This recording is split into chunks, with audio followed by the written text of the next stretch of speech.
What's up, guys? It's me, Chris Lee of United Destiny Entertainment, professional audio engineer, singer, songwriter, producer.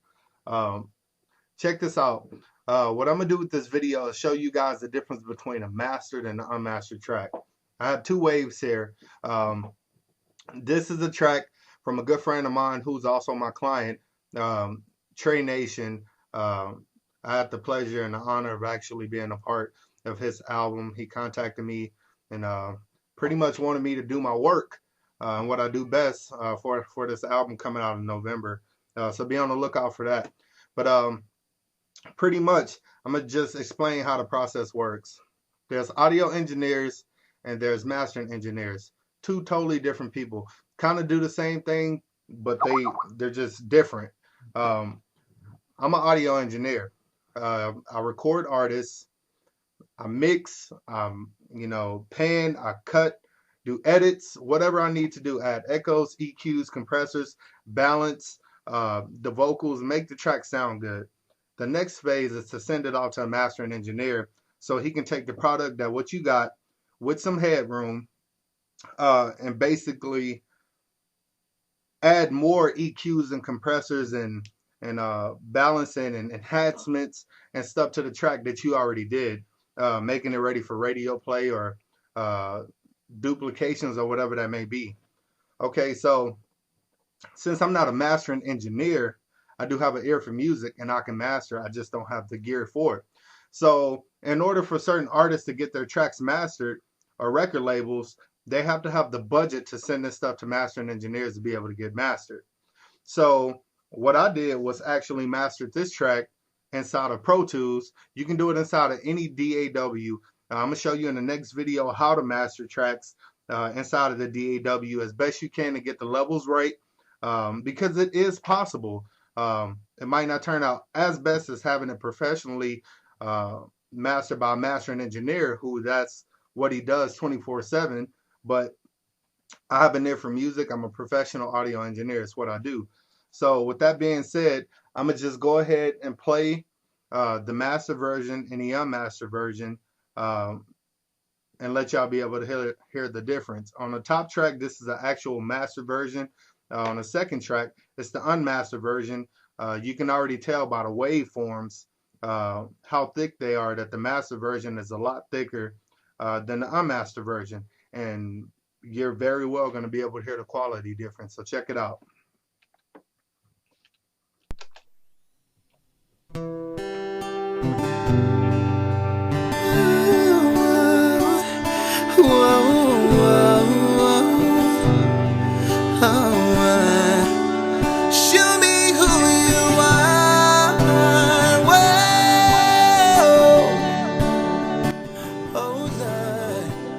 Captivate my heart. Let me see your scars. Whoa. Let me see you just as you are. Whoa. Let me see your face. Hey, oh, let me see your face. Whoa, let me see your face. Whoa, let me see. So there you have it. That's the difference between a master track and an unmastered track. Now you see why it's beneficial to actually have your tracks mastered. So with the next video that I'm going to do, I'm going to actually show you guys what I did to master the track inside of Pro Tools. I'm not going to do it with this video because for one, I just asked him if I could make this video to pretty much show you guys the difference. But so later on, I will help you guys out with that. I will be explaining to you guys how to look at frequency spectrums and stuff like that and be able to know what bit depth is and dynamic range and frequency response and all that kind of stuff, because all that is important when it comes to great recordings, whether it's digital or analog. So be on the lookout for that. I hope this video just helped you guys out.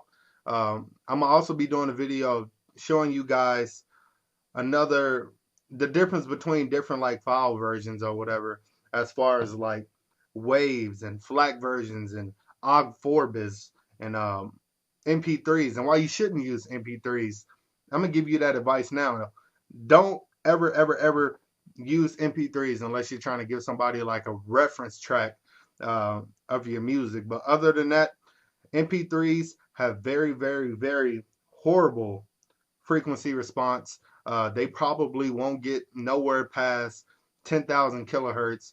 Um, and us as human beings can hear between 20 hertz and 20,000 kilohertz. And if you want your recording to sound any good or radio playable anywhere, you just want to be able to have, just try to get the most out of your frequency response and dynamic range as much as possible in every track. And all that is important when it comes to actually mastering tracks and stuff like that. This video helped. Subscribe, leave comments. If this video didn't help, then like I said, don't watch it. Just move on.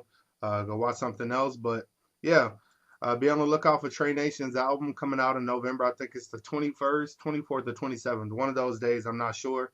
But I will be letting you guys know I'm glad to be a part of it.